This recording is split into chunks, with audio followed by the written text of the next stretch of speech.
안녕하세요. 12월 4일 수요일 신나게 시작하겠습니다.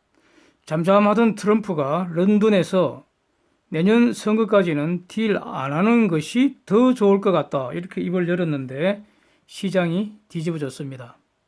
다우가 450포인트까지 밀리다가 한 170포인트 이상 이제 회복되었습니다. 그래도 다우가 280포인트 1% 하락했고요. S&P 500은 0.66%, 나스닥은 0.55%, 상대적으로 적게 내렸습니다. 반도체 지수가 1.54% 많이 내렸죠. 마이크론 테크놀로지는 2.48% 연일 급락세입니다. 미국 채권 수익률은 하락했습니다. 그러니까 채권 가격은 급등을 한 것이죠. 특히 장기물 위주로 수익률이 크게 하락해서 10년물이 1.716%입니다. 달러 지수는 97.69로 소폭 내렸고요. 원달러는 1190원으로 추가 급등했고 원엔도 10.95로 추가 급등입니다. 위안달러 7.06으로 올랐습니다.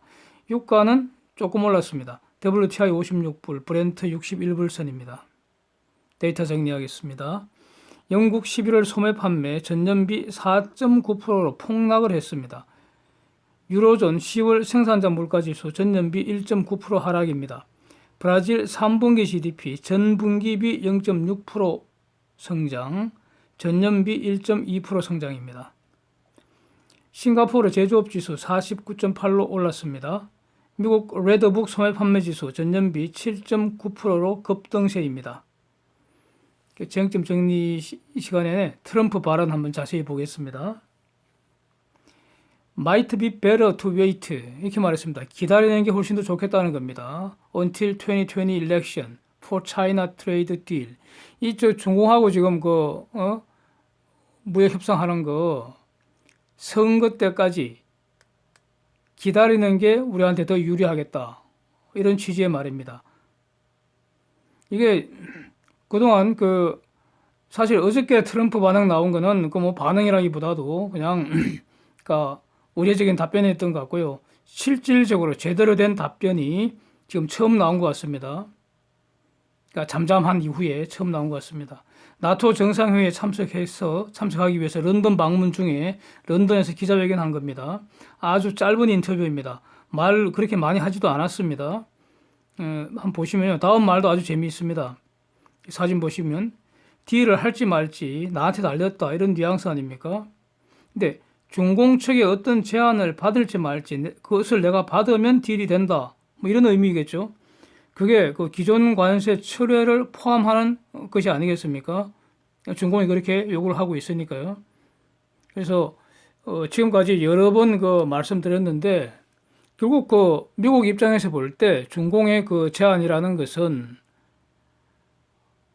지금 계획된 관세 당연히 연기를 하고 그건 철회를 하고 기존에 부과되고 있는 관세도 모조리 철회해 달라는 거 아닙니까?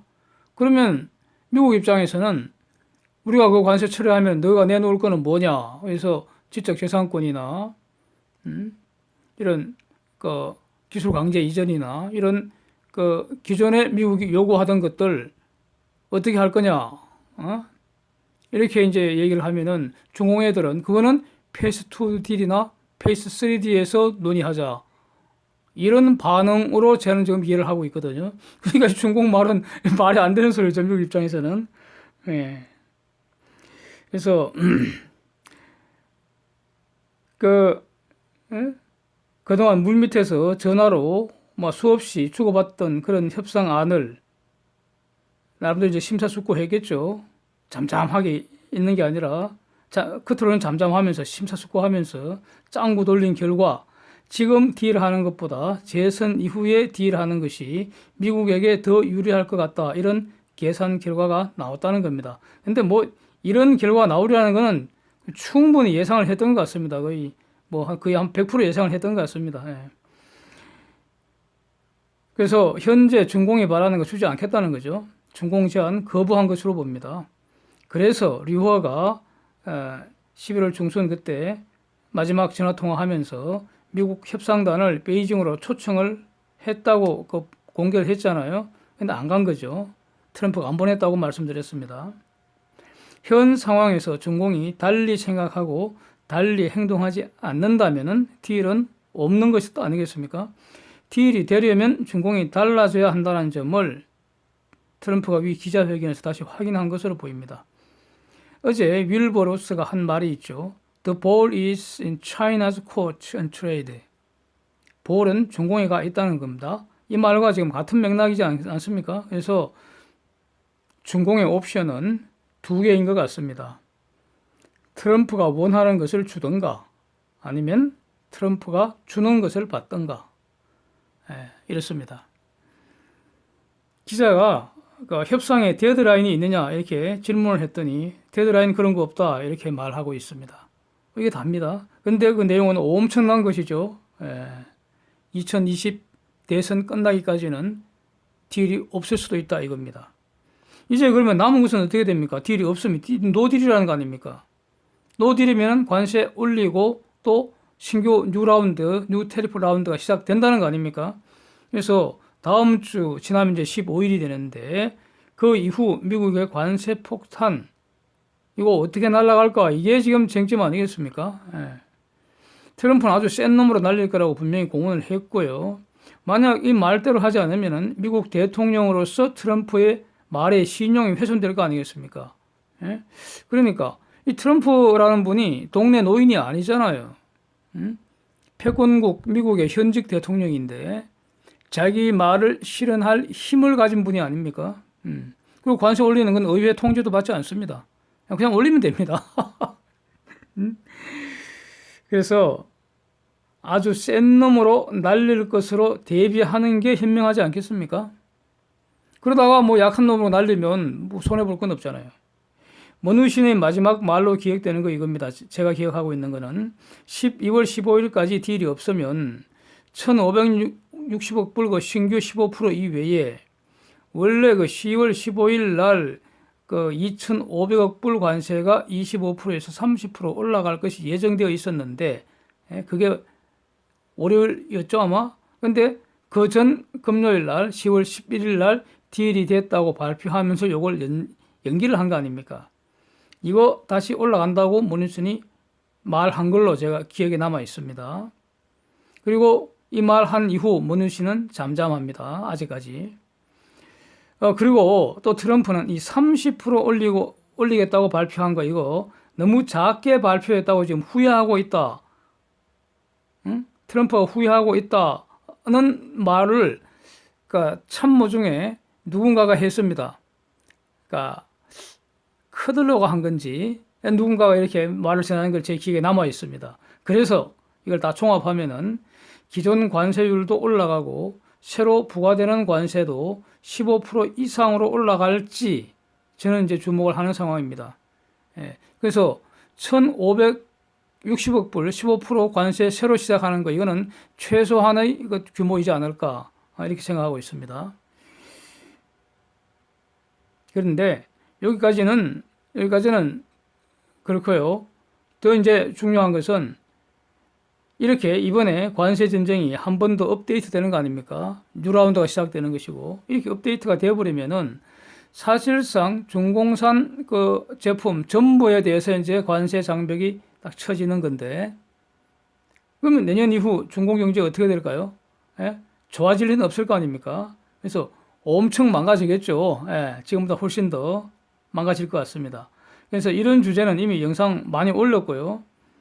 남은 것은 이제 그 앞으로 발표되는 그런 실제 중공의 경제 지표, 그 다음에 중공에서 일어나는 여러 사회 현상들, 이거 체크하면서 피드백하는 게 이제 중요할 것 같습니다. 이 중에서 특히 그 시진핑 체제 몰락의 서막이 내년에 열릴 수 있을지 저는 그 주목이 되고 있습니다. 근데 하여튼 중공은 뭐 이렇게 뭐 예상대로 흘러가는 것 같은데 문제는 이제 우리 한국이 어떻게 될까 이거 아니겠습니까?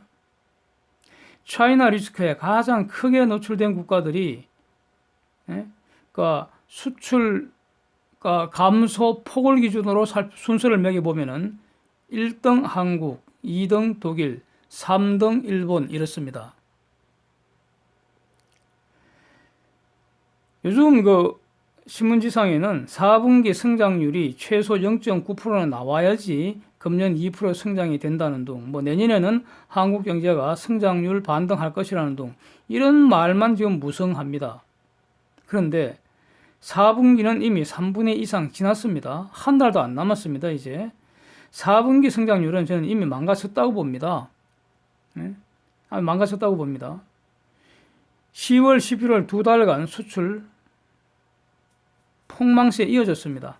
11월 수출은 10월보다도 더 줄어들었습니다. 그 다음에 10월에 소비, 투자, 생산 전부 다 전월비 마이너스 성장 확인됐습니다. 이거는. 그래서 이대로 가면은 3분기보다 더 나을 수가 없잖아요.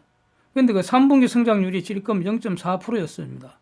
그래서 이대로 안 가면 어떻게 되느냐? 이대로 안 가면 수가 있느냐? 남은 수라는 게 정부가 재정지출 왕창 늘리는 건데, 근데 이거 늘려서 일시적으로 숫자만 좋게 만들면 그게 무슨 소용이 있겠습니까? 재정지출 왕창 늘린다는 게 요즘에 재정지출 늘린다는 거는 강탈한 세금 그냥 날리는 꼴이라고 저는 말씀을 드리고 있습니다. 세금만 날리고 빚만 남는 꼬라지입니다. 신용카드 긁어서 외식하는 꼬라지하고 다를 바가 없다고 저는 봅니다. 그래서 4분기 성장, 금년 성장은 이미 망한 것이고요. 이거 지금 뭐 고민해봤자 해결될 거 하나도 없고, 문제는 내년 이후 더 망하지 않도록 하려면 지금 무엇을 해야 하는지 이걸 고민해야 되는 거 아니겠습니까? 지금 제대로 원인 처방을 해도 효과가 나타나려면 빨라야 내년 하반기이지 않겠습니까? 무슨 뭐 경제 대책을 지금 내놓으면 한국 경제도 규모가 만만치 않은데, 어떤 뭐 제대로 된 경제 대책을 찾았다 해서 그걸 내놓는다고 해서 금방 좋아지는 거 아니잖아요. 근데 지금 제대로 된 어떤 그 액션을 취해도 그 효과가 빨라야 내년 하반기 나타나지 않을까, 이렇게 생각하는 게 합리적인데, 근데 지금 뭘 하는 게 아무것도 없는 것 같아요. 내년 이후 경제 회복을 위해 정부가 지금 무엇을 하고 있습니까? 전 모르겠습니다. 뭘 하고 있는지 모르겠습니다. 그래서 저는 내년에는 금년보다 더 나빠질 것으로 봅니다. 금년 한국 수출 망가지는 속도, 수출 대국 10개국 중에서 1등이 아닐까 이렇게 짐작이 됩니다. 상반기까지는 한국 수출이 가장 많이 망가진 것으로 팩트로 확인이 되었고요.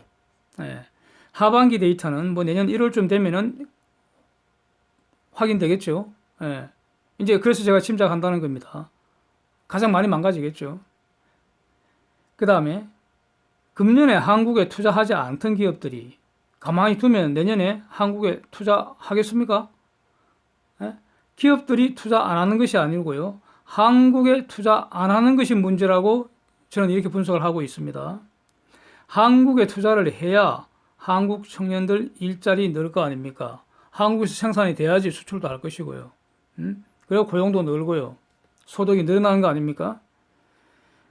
얼마 전 보도에 보면 정말 한심한 보도였는데, 내년에는 반디 투자가 늘어서 경제가 회복될 수 있다, 뭐 이렇게 기사가 나오고 있더라고요. 글쎄요, 반디 투자라는 게 반도체 디스플레이 투자를 말하는 것 같습니다. 물론 삼성하고 LG가 반도체 디스플레이 투자 집행할 수 있습니다. 집행하려고 저는 봅니다. 문제는 이거 과연 한국에 투자하겠습니까, 이거? 삼성이나 LG 입장에서는 당연히 글로벌 최적 투자 전략을 고민을 하겠죠. 근데 한국이 지금 글로벌 투자 경쟁력이 있습니까? 저는 없다고 봅니다. 그래서 내년에 삼성, LG가 반디 투자 엄청나게 할 텐데, 과연 그 중에 한국 투자 비중이 몇 프로나 될지, 이건 두고 봐야 된다 이겁니다. 그래서 이 경제가, 한국 경제 지금 망가지는 이 원인 이전에 많이 다루었고요. 제 견해가 달라진 게 하나도 없기 때문에 지금은 재론하지는 않겠습니다. 하여튼 망해가는 원인이 해소되지 않는 것으로 보이는데, 시간이 지난다고 저절로 경제가 좋아질 리가 없습니다. 이대로 가면 계속 망가지는 것이라고 저는 생각을 합니다. 막연하게 내년에는 좋아질 것이다. 이런 착각의 기초에서 중요한 결정을 하면 안 되잖아요. 그렇습니다. 일본이 1200억 달러 규모 경기 부양책 준비하고 있다. 이런 그 로이터 보도입니다. 그래서 일본 경제도 지금 한 달 전 이전까지만 해도 이게 좀 회복되는 것처럼 그렇게 지표들이 나왔었는데 최근에 일본 경제 지표 다시 많이 꼬꾸라졌습니다. 그래서 여기에 대비하는 것으로 보입니다. 오늘은 여기까지 하겠습니다. 함께 해주셔서 감사드립니다.